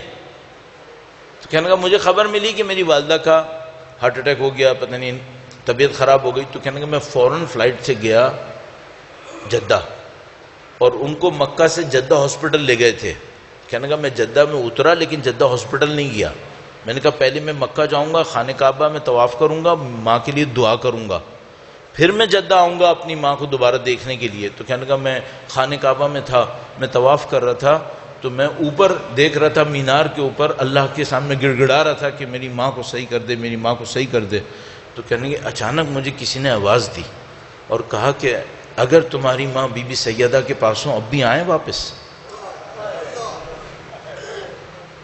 تو کہنے لگا کہ پہلے تو میں وہ آواز سن کے چونکا کہ اس آواز نے کہا کہ اگر تمہاری ماں بی بی سیدہ کی خدمت میں ہو تب بھی واپس آئیں. تو کہنے لگا نہیں واپس نہیں آئے. اسی کے لیے انہوں نے ساری زندگی محنت کی تھی، واپس نہیں آئے، جانے دیں جائیں. کہنے لگا مولانا میں نے بس وہ ختم کیا وہاں پہ طواف، فوراً میں جدہ آیا، مجھے لوگوں نے بتایا تمہاری ماں مر چکی ہیں. میں نے ٹائم نوٹ کروایا، ایگزیکٹلی وہی ٹائم تھا جب مجھے وہ ندا آئی تھی. سن لیا. کہنے لگا ہم ماں کی لاش کو لے کے کراچی لانا تھا، کیونکہ ان کو میں چاہتا تھا یہاں دفناؤں. انہوں نے وصیت کی بھی تھی کہ مجھے وادی سلام میں دفنانا، یا وادی سلام یا کربلا، میرے ذہن سے ابھی نکل رہا. تو کہنے لگا ہمیں کراچی لانا تھا. پھر میں کراچی لے آیا. اس زمانے میں ایران عراق جنگ ہو رہی تھی. تو کہنے لگا ہم نے کراچی میں امانتاً دفنا دیا. امانتاً دفنایا کہ بعد میں کربلا یا نجف جہاں انہوں نے کہا تھا میں وہاں لے کے جاؤں گا. مجھے شاید یاد آ رہا ہے نجف کہا تھا، وادی السلام. تو کہنے لگا ہم نے دفنا دیا. 1 سال 1.5 سال کے بعد ایران عراق جنگ ختم ہو گئی. عراق سے ہمیں اجازت مل گئی کہ آپ جنازہ لے آؤ، ہم دفنانے دیں گے. تو کہنے لگا میں خود تو PIA میں تھا، جب ہم وہاں سے جدہ سے لاش لے کر آئے تھے تابوت، تو اس کا وزن کیا تھا، یہ ریکوائرمنٹ تھی. کہنے لگا اب ہم نے دفنا دیا تھا، 2 سال بعد اٹھا رہے تھے. اب لاش کھودنی تھی، قبر کھودی گئی تھی تاکہ ماں کو نکالوں اور دوبارہ اب عراق لے کے جانا ہے. کہنے لگا کہ میں نے سب کو بول دیا تھا کہ اگر مٹی نے میری ماں کو نقصان پہنچایا نا تو میں دین چھوڑ دوں گا. تو کہنے لگا میرا باس اہل سنت تھا، وہ مجھ سے کہنے لگا ایسی باتیں مت کرو. تو کہنے لگا نہیں، میں نے اگر مٹی بھی میری ماں کو بھی نقصان پہنچائے جس نے ہمیشہ ذکر حسین کیا، تو میرا تو کوئی حساب ہی نہیں ہے. پھر میں تو گیا، پھر تو میرا کوئی فائدہ نہیں ہے. پھر تو کہنے لگا مولانا صاحب ہم نے قبر کھودی، ہم نے نکالا، اور نکالنے کے بعد وزن کیا تو 2 سال میں ٹوٹل جو ویٹ لاس تھا وہ 2 کلو تھا. باقی سارا جسم ویسے ہی تھا، سب ویسے ہی تھا. کہنے لگا ہم وہاں سے لے آئے. میں معذرت چاہتا ہوں کہ میں مجلس میں اس واقعے کو لمبا کر رہا ہوں. تھوڑا سا اس واقعے میں ایک نشانی ہے ہمارے لیے، اور انشاءاللہ یہ بھی مجھے اور آپ کو توحید تک پہنچنے میں مدد دے گی انشاءاللہ تعالی. درود بھیجیں محمد و آل محمد. صلی علی محمد و آل محمد وعجل. خلاصہ کلام وہ کہتا ہے کہ ہم عراق پہنچ گئے. تابوت کے پیپر میرے ہاتھ میں تھے. میں لانچ سے باہر نکلا یہ دیکھنے کے لیے کہ میں اپنے ماں کے تابوت کو باہر نکال کے لاؤں کیسے. کوئی بندہ ہو جو انگلش جانتا ہو جس کو میں بتاؤں وہ عربی میں بولے تاکہ یہ مسئلہ حل ہو. تو کہنے کا میں باہر آیا تو ایک ٹیکسی والا وہاں پہ کھڑا تھا. اس نے مجھے دیکھا. کہنے کا تابوت لائے ہو؟ کہنے کا اس نے بھی عربی میں کہا تھا لیکن کچھ ایسے بولا جیسے مجھے سمجھ میں آ گیا. میں نے کہا ہاں تابوت لایا. تو اس نے دیکھا. کہنے کا لاؤ مجھے دو. یہ کہہ کے وہ پیپر لے کے لاؤنج میں چلا گیا. کہنے کا وہ لاؤنج میں چلا گیا. تھوڑی دیر کے بعد مجھے عقل میں آیا کہ میں نے کیا کیا. یہ تو آخری پروف تھا میرے پاس کہ یہ تابوت میرا ہے. یہ بھی گیا میرے ہاتھ سے. اب ہوگا کیا؟ یہ تو عرب ہے. کہنے کا اتنا میں پریشان ہوا اور میں نے اپنے آپ کو برا بھلا کہا کہ تم نے پاگل آدمی اس کو دیا کیوں؟ کہنے کا ابھی میں اس کے اوپر خفا ہو رہا تھا، کبھی ادھر جاتا تھا کبھی ادھر جاتا تھا، دیکھوں ہوگا کیا. تھوڑی دیر میں نے دیکھا وہ ایک ٹیکسی، اس کے اوپر وہ تابوت میری والدہ کا بندھا ہوا ہے. وہ ڈرائیور میرے پاس آیا. کہنے کا بیٹھو. کہنے کا تم کیسے لے آئے؟ کہنے کا بس میں لے آیا، تم چلو. تمہیں کہاں دفنانا ہے؟ کہا وادی السلام مثلاً. کہنے کا چلو. کہنے کا ہم نے کچھ طے نہیں کیا کتنے پیسے لوگے کیا کرو گے. کہنے کا ہم چلے گئے. کہنے کا ہم گئے. وہ سارے راستے مجھے تسلی دیتا رہا کہ جو اہل بیت کے چاہنے والے ہوتے ہیں اس کو فرشتے خیال کرتے ہیں، یہ کرتے ہیں وہ کرتے ہیں. وہ عربی بولتا تھا. کہنے کا تھوڑی بوڑی مجھے سمجھ میں آئی جاتی تھی کیا بول رہا ہے یہ. پھر اس کے بعد کہنے جب وہ قبرستان پہنچا نا تو اس نے طواف کیا زری کا، چوراہے پہ گھمایا. تو کہنے کا میں اس کو بولتا تھا جلدی کرو مغرب ہونے والی ہے، پھر تاریکی ہو جائے گی، تو ابھی تو دفنانا بھی ہے، نہ کوئی گورکن پتہ ہے کچھ نہیں، تو تم یہ طواف کیوں کر رہے ہو؟ تو اس نے کہا نہیں صبر کرو، یہ آداب آداب میں سے ہے، یہ آداب نپٹانا ہے مجھے. تو کہنے کا اس نے چکر لگائے اور اس کے بعد وہ کہنے کا کہ چلو. کہنے کا اب میں اتر کے پریشان کہ میں گورکن کہاں سے لاؤں گا. وہ گیا سیدھا ایک قبر کے اوپر، وہاں گورکن کھڑا ہوا تھا. تو بولا دفناؤ اس کو.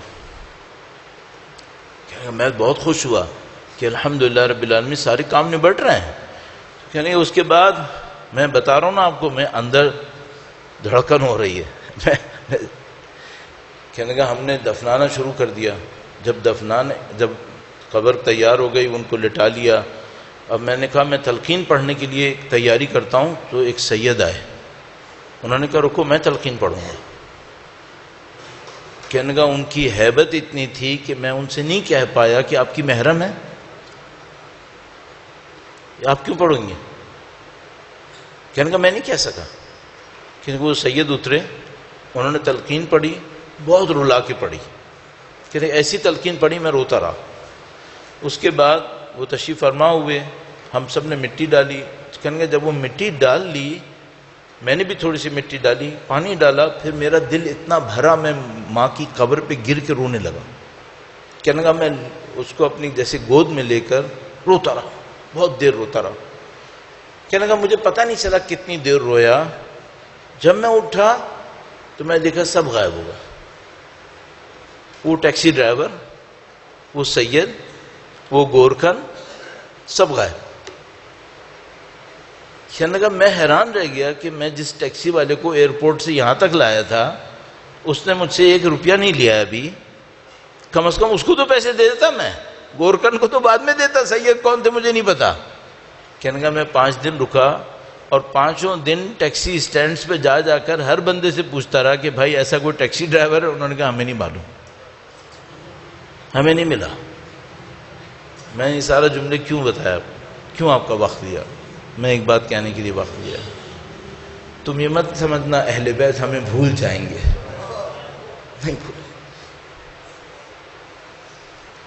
نہیں بھولتے. حل جزاء الاحسان الا الاحسان. گرچہ ہم نے احسان نہیں کیا، انہوں نے ہم پہ احسان کیا ہے، انہوں نے ہم پہ احسان کیا، لیکن وہ نہیں بھولتے. یہ جو آپ یہاں پر آئے ہو، بالآخر آپ اپنی زندگی سے کچھ چھوڑ کے یہاں پہ آئے ہو نا، یہ بھی ان کو پتہ ہے. آپ کے دل سے کہیں پر بھی، کہیں اکیلے میں بیٹھے ہوئے بھی ایک آہ نکلے گی نا، وہ بھی ان کو پتہ ہے، وہ بھی ان کو پتہ ہے. بس ایک کام کرنا ہے، ایک کام کرنا ہے، کوئی کام دکھاوے کی خاطر نہیں کرنا ہے، خلوص سے کرو. جو کام کرو خلوص سے کرو. کوئی تبرک، نیاز، فلاں فلاں، ان کو کسی کام کو دکھاوے کی خاطر مت کرو. خلوص سے کرو، خلوص سے کرو. قیمت بہت زیادہ ہے، قیمت بہت زیادہ ہے. بس توحید کے سلسلے میں 1-2 جملے اور عرض کروں گا اور زحمت تمام کروں. آپ کی شب جمعہ ہے انشاءاللہ. تمام مرحومین کی مغفرت کے لیے درود بھیجیں. محمد و آل محمد صلی علی محمد آل محمد وعجل فرج. توحید کو کیسے اپنے اندر لائیں؟ تسبیح میں نے عرض کر دی. اب ایک اور کام عرض کروں گا. بہت بڑی ایک بات ہے، اگر کوئی شخص اس کام کو کر سکے، سمجھ لو یہ توحید کی بنیاد بن جائے گی. وہ کیا ہے؟ چھوٹی سی ایک بات ہے جو ہم اور آپ بچپن سے اپنے بڑوں سے سنتے تھے، پتہ نہیں کیوں بھول گئے ہم لوگ، اور شاید ہم اب یاد بھی نہیں کر پاتے. سادہ سی ایک بات ہے. آپ کو یاد ہے کہیں کہیں پہلے لکھا ہوتا تھا خدا دیکھ رہا ہے. پہلے ہوتا تھا خدا دیکھ رہا ہے. بہت معذرت کے ساتھ میں شاید غلط بات کر رہا ہوں. ابھی صرف یہ لکھا ہوتا ہے کیمرہ دیکھ رہا ہے. یہ ہماری ثقافت تبدیل ہوئی ہے، یہ ہماری کلچر تبدیل ہوئی ہے. پہلے ہم لوگوں کو خدا سے ڈراتے تھے، اب ہم کیمروں سے ڈرا رہے ہیں. پہلے ہمارے نزدیک اچھا آدمی متقی تھا، اب کوئی اور ہے، اب کوئی اور ہے. یہ کلچر تبدیل ہوئی ہے. آپ کو کیا کرنا ہے؟ آپ کو اس کو واپس لانا ہے. کیا کریں؟ ہر کچھ دیر کے بعد اپنے آپ سے ایک سوال کرو، خدا دیکھ رہا ہے؟ کیا خدا دیکھ رہا ہے؟ ہاں خدا دیکھ رہا ہے. یہ ایک پوائنٹ ہو گیا، خدا دیکھ رہا ہے. دوسرا ایک پوائنٹ میں ذرا تیزی سے گزار دوں، آپ کی بھی زحمت تمام کروں. اگر کوئی اس کام کو کر لے، بہت اچھا کام ہے، تھوڑا سا خطرناک بھی ہے، لیکن کر لے تو بہت اچھا ہے. وہ کیا ہے؟ میں کوشش کر رہا ہوں. وہ کیا ہے؟ میں چاہتا ہوں کم سے کم دن میں 1 مرتبہ، کم سے کم 1 مرتبہ یہ اس لمحے کو یاد کروں جب مجھے مرنا ہے. اگر آپ یہ کر گئے نا، یہ توحید آپ کے سینے میں آئے گی، توحید سینے میں آئے گی. کیوں؟ جب مر رہے ہوگے تو کون ساتھ دے گا؟ دنیا میں کوئی نہیں دے گا، صرف خدا ہے اور کچھ نہیں ہوگا. خدا کا نمائندہ، نبی، امام، ولی، وصی، بس اور کچھ نہیں. موت کو یاد کر لیا کرو دن میں کم سے کم 1 مرتبہ. آج میں نے بات کی تھی نا، میں نے عرض کروں گا توحید کو سینے میں کیسے لانا ہے، اس پہ عرض کر رہا ہوں. تسبیح پڑھنے کا طریقہ بتا دیا. دوسری بات کیا ہوئی؟ تھوڑی دیر کے بعد زیارت پہ بات ہوئی کہ بھائی زیارت ایسے کرنی ہے. تھوڑی دیر کے بعد یہ سوچو کہ خدا دیکھ رہا ہے، خدا دیکھ رہا ہے. کہاں تک دیکھ رہا ہے خدا؟ یعلم خائنۃ الاعین وما تخفی الصدور. وہ خدا آنکھوں کی خیانت اور سینوں کے اسرار کو بھی جانتا ہے. اللہ اکبر. میرے وہ راز جو میں بھول گیا ہوں وہ خدا جانتا ہے. میری وہ خیانت نعوذ باللہ تعالی جو میں نے کبھی کی اور میں بھول گیا، وہ خدا جانتا ہے. کل میں اس کو عرض کرنے کی کوشش کروں گا یہ اسٹور کہاں ہو رہا ہے، یہ اعمال اسٹور کہاں ہو رہے ہیں، اس کو میں کل عرض کرنے کی کوشش کروں گا انشاءاللہ. خدا جانتا ہے. کہاں تک جانتا ہے؟ یہاں تک جانتا ہے. اب مولا کا ایک جملہ یاد دلاؤں آپ کو، آپ نے شاید بچپن سے کئی دفعہ سنا ہوگا. دنیا میں درخت کتنے ہیں؟ لاکھوں سے زیادہ ہوں گے نہیں ہوں گے؟ کروڑوں سے زیادہ ہوں گے نہیں ہوں گے؟ اربوں میں ہوں گے، اربوں. ان درختوں میں چھالیں ہوتی ہیں، ان چھالوں میں تھوڑے سے شکاف ہوتے ہیں، کہیں سوراخ ہوتے ہیں. یہ سوراخ اور شکاف کتنے ہوں گے؟ مولا کا فرمان سنیں، خدایا تو وہ ہے جو درختوں کے چھالوں کی شکاف میں بسنے والے مچھروں کے پروں کے پھڑ پھڑانے کی تعداد کو بھی جانتا ہے. یا اللہ،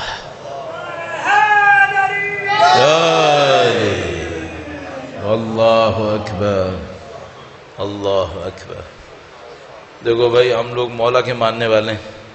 ایک دعویٰ، اسلام میں سب سے بڑی بنیاد، سب سے بڑا رکن توحید ہے.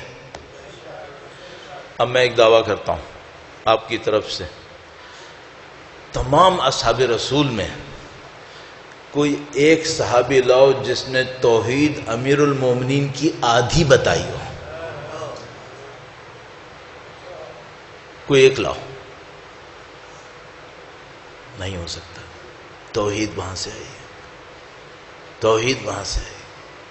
صرف ہماری ایک مشکل ہے، دوسروں کو تو میں نے کہہ دیا نا، اپنے آپ کو بتاتا ہوں. ہم میں سے کتنوں نے پڑھی ہے؟ پڑھی نہیں. سیکھیں کیسے؟ پڑھائی نہیں. جتنے لوگ یہاں بیٹھے ہیں نہج البلاغہ میں 240 خطبے ہیں، کتنوں نے پڑھے ہیں؟ تو دوسروں کو کیا بولوں؟ کیا بولوں دوسروں کو؟ فیضان محترم، یہ توحید ہے.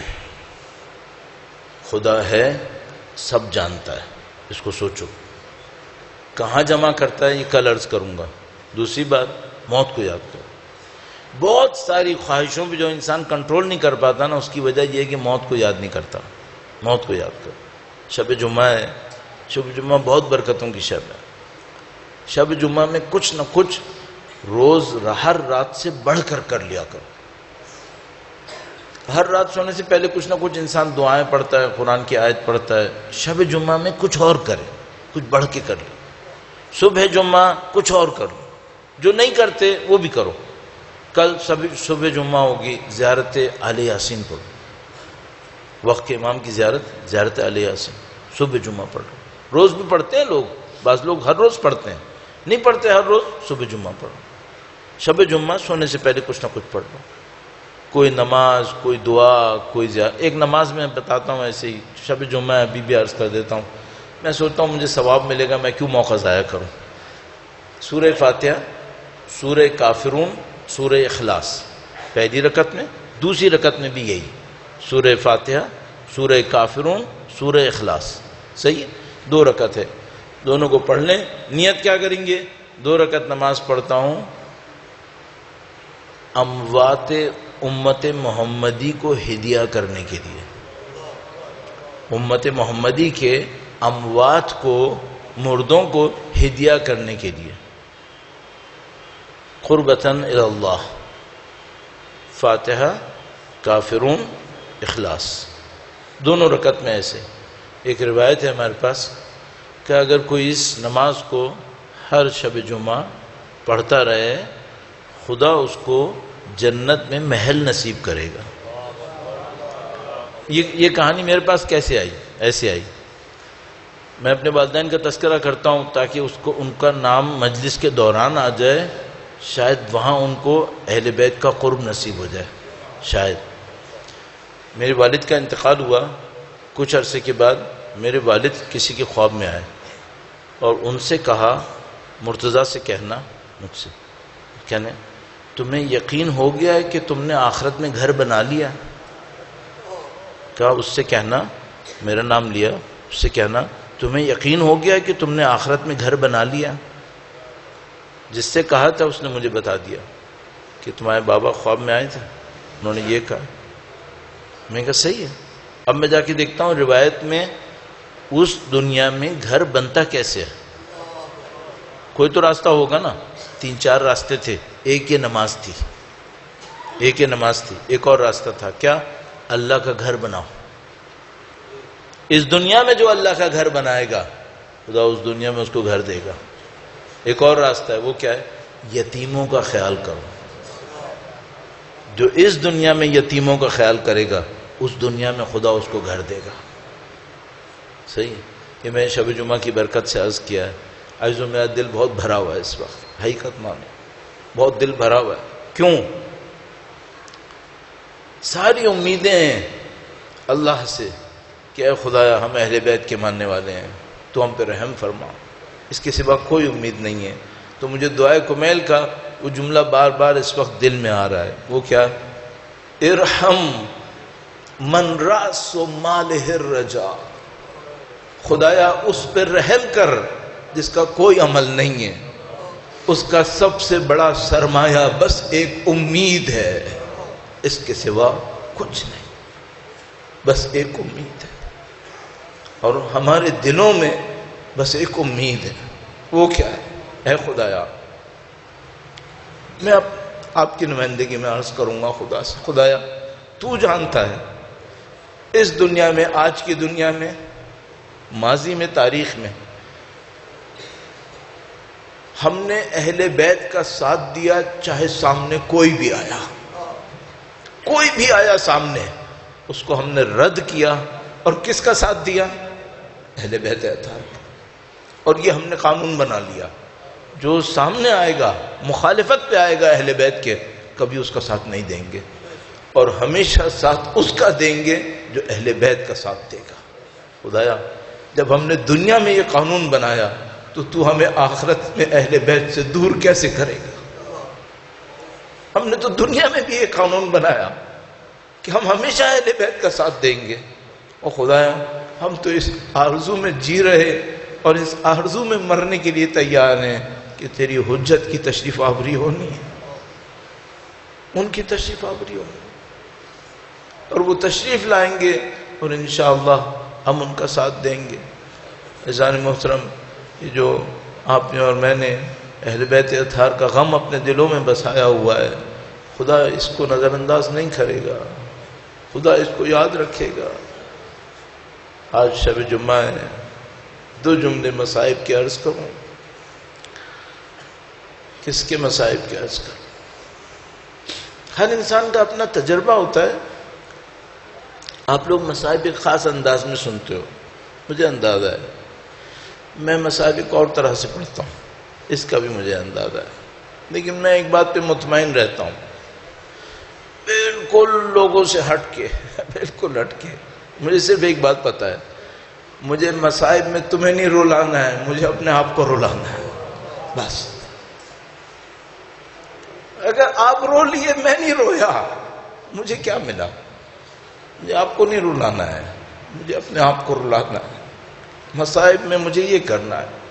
باقی آپ کسی اور طرح سنتے ہیں، آپ کی مرضی. آپ اپنے ذہن کے اندر لے آئیے گا. شب جمعہ ہے، میں کس کے مصائب پڑھوں؟ میرا دل مانتا ہے اور میں بار بار توجہ دیتا ہوں. کبھی شب جمعہ آتا ہے، میرا دل چاہتا ہے مولا علی اکبر کے مصائب پڑھوں.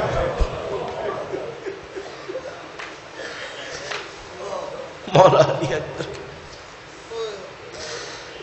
اللہ اکبر.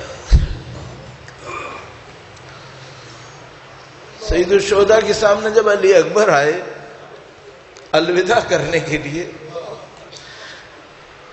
نہ حضرت علی اکبر کو بھیج پا رہے تھے نہ روک پا رہے تھے. کبھی کہتے تھے علی اکبر جاؤ، اور کبھی دل کے اوپر وہ غم آتا تھا. بہت پرانا ایک سلام تھا، میرے خیال میں آپ کے ہاں بھی پڑھا کرتے ہوں گے. پہلے بہت پڑھا کرتے تھے، پاکستان میں کراچی میں بہت پڑھتے تھے. اب کم ہو گیا ہے، لیکن پہلے پڑھا کرتے تھے. عربی میں اس کا ایک مصرع تھا، وہ تھا تقدم ولدی، اے میرے بیٹے آگے بڑھو، اے میرے بیٹے. تو اس میں ایک جملہ تھا، بھیجتا عابد کو میں تم سے پہلے، مگر عابد تو ہیں بیمار. تقدم ولد، بیٹا آگے بڑھو. میں بہت بھی مختصر کروں نا، مجھے معلوم ہے میں آپ کی طرح نہیں پڑھ پاؤں گا، لیکن میں چند جملے عرض کروں گا. سید الشہداء نے مولا علی اکبر سے کہا، علی اکبر بیٹا جاؤ پھوپھی اماں سے اجازت لے کر آؤ، بی بی زینب سے اجازت لے کر آؤ. علی اکبر بی بی کے خیمے میں آئے، بیویوں کے خیمے میں آئے. آج تو 2-3 روایتیں عرض کروں. راوی کہتا ہے کسی مجاہد کے الوداع پر بیویوں کے خیمے میں اتنا ماتم نہیں ہوا تھا جتنا علی اکبر کے الوداع پہ ماتم ہوا. بہت ماتم ہوا. ایسا ہمارے پاس روایت موجود ہے، اور اعمال عاشورہ کے اندر میں اور آپ انجام دیتے ہیں، جس کی مختلف تفاصیل کی جاتی ہیں کہ 7 دفعہ آگے بڑھتے ہیں، 7 دفعہ پیچھے آتے ہیں. تو حضرت علی اکبر کے معاملے میں روایت کہتے ہیں علی اکبر بیویوں کے خیمے سے نکلنے لگے، 7 دفعہ پردہ اٹھتا تھا، ایک اور بیوی تھام کر رونے لگتی تھی. پھر علی اکبر تسلیہ دیتے تھے، دلاسے دیتے تھے، پھر دوبارہ باہر نکلنے لگتے تھے، پھر کوئی اور بیوی تھام لیتی تھیں. نہیں معلوم یہاں پہ علامہ ذیشان درجوادی صاحب کبھی آئے یا نہیں آئے. علامہ ذیشان درجوادی صاحب بہت پائے گئے اہل بیت کے ذاکر تھے. اس موقع پر ایک روایت پڑھتے تھے، بہت خوبصورت روایت. وہ کہنے لگے کہ جب 6ٹھی دفعہ پردہ اٹھا، علی اکبر باہر آنے لگے تو کہنے لگے کسی نے اکبر کی ابا کا دامن پکڑا. دامن. تو ذیشان درجوادی صاحب نے بڑا خوبصورت کہا اب یہ کوئی خاتون نہیں ہے، کوئی بچی ہے.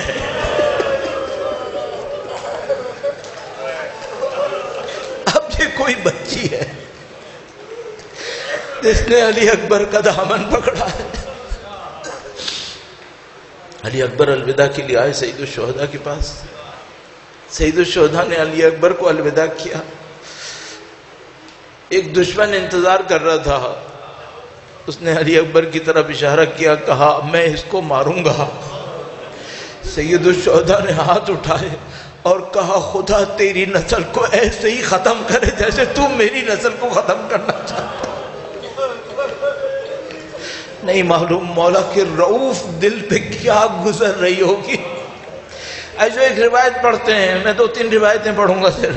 ایک روایت پڑھتے ہیں، اس میں بیان کرتے ہیں، کہتے ہیں جب علی اکبر الوداع کر گئے، سید الشہداء نے علی اکبر سے کہا بیٹا اکبر دشمن تک پہنچنے سے پہلے مڑ مڑ کے مجھے دیکھتے رہنا. مڑ مڑ کے مجھے دیکھنا۔ ایک اور روایت پڑھتے ہیں، کہتے ہیں جب شہید الشہداء نے الوداع کیا، علی اکبر آگے گئے، تھوڑی دیر میں احساس کیا باپ پیچھے پیچھے آ رہا ہے۔ علی اکبر الوداع ہو گئے۔ بہت بھی مختصر کروں، کتنا مختصر کروں، علی اکبر الوداع ہو گئے۔ سب کچھ مختصر کر دوں نا تو بس ایک جملہ عرض کروں گا، بس ایک موقع آیا جب علی اکبر زمین پر گر گئے۔ اب عزیزو دیکھو، میں مصائب باپ کی طرف سے پڑھوں یا بیٹے کی طرف سے پڑھوں مجھے نہیں معلوم، لیکن میں آپ سے پوچھوں گا، علی اکبر بیٹا ہے، اب جب زمین پہ گرے اپنے باپ کو بلائے یا نہ بلائے؟ بلائے تو اس کو پتا ہے میرا باپ دشمنوں کے سامنے آئے گا، تو میرا دل کہتا ہے علی اکبر نے نہیں کہا ہوگا بابا مدد کو آئے، بس اتنا کہا ہوگا بابا آپ کو میرا آخری سلام۔ جوان بیٹا اپنے باپ کو خطرے میں کیسے ڈالے گا؟ بس علی اکبر کے کنارے سید الشہداء پہنچنا چاہتے ہیں۔ ایسو ایک روایت بہت عجیب روایت ہے ہمارے پاس، ایک روایت بہت عجیب روایت ہے۔ فرماتے ہیں اس روایت کے اندر کہ فرمایا علی اکبر آواز دیتے رہو تمہارے باپ کو دکھائی نہیں دے رہا ہے۔ جب علی اکبر کے سرانے پہنچے، اب وہ برچھی لگنا اور جو زخم ہونا ان سب کو چھوڑ دیا، بس علی اکبر کے سرانے پہنچے۔ ایزو ہم طالب علم روایتیں پڑھتے ہیں۔ ایک روایت نفس المحموم میں شیخ عباس قمی نے لکھی ہے، عربی میں لکھی ہوئی ہے، اس کا مطلب ہے تقریباً احتمال قوی سید الشہداء نے یہ جملہ ادا کیا ہے۔ وہ جملہ کیا ہے؟ علی اکبر کے سرانے پہنچے اور کہا وَعَلَى الدُّنْيَا بَعْدَكَ اکبر تیرے بعد اس دنیا پر خاک ہو، نہیں ہے اس دنیا میں کچھ۔ ایسو عجیب لمحہ آیا، عجیب لمحہ آیا۔ علامہ نے بھی بیان کیا، بیان کیا کیا؟ کہ ایک لمحہ آیا، سید الشہداء علی اکبر کے لاشے کو دیکھ رہے تھے، ایسی حالت منقلب ہونا شروع ہوئی، بی بی زینب کبریٰ نے دور سے اپنے بھائی کو دیکھا کہ بھائی بیٹے کی لاش کو دیکھ رہا ہے، فوراً کہا بھیا میں آؤں اٹھانے، میں آؤں اٹھانے۔ شب جمعہ ہے، شعر پڑھنا مکروہ ہے، لیکن مصاحب کے شعر پھر جائز ہے، پھر جائز ہے۔ علامہ ذیشان حیدر جوادی صاحب یہاں ایک شعر پڑھا کرتے تھے، مجھے پتا ہے شاید بعض دوستوں کو یہ شعر زیادہ سمجھ میں نہیں آئے، لیکن جن دوستوں کو سمجھ میں آئے ان کے لیے تبرکاً عرض کر رہا ہوں تاکہ ذیشان حیدر جوادی صاحب کی جو ارث ہم لوگوں کو مل رہی تھی وہ آگے بڑھتی رہے۔ بڑا عجیب شعر پڑھا، اس پہ ہی مصائب ختم کروں گا۔ بی بی نے کیا کہا؟ بی بی نے کہا بھیا میں آؤں؟ شاعر نے اس کو بیان کیا ہے، کہا ہے لاشا ہے برابر کا بھیا سے نہ اٹھے گا۔ جوان بیٹا باپ کے برابر کا ہو جاتا ہے نا، لاشا ہے برابر کا بھیا سے نہ اٹھے گا، میں پالنے والی ہوں گودی میں اٹھا لوں گی۔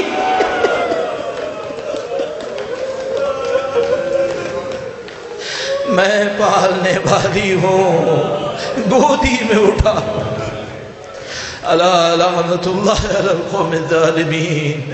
خداوندہ تجھے ناسوں کا واسطہ ہمیں اور ہمارے تمام مرحومین کو اہل بیت کی شفاعت نصیب فرما، ہمارے تمام شہداء کو شہداء کربلا کے ہمراہ محشور فرما۔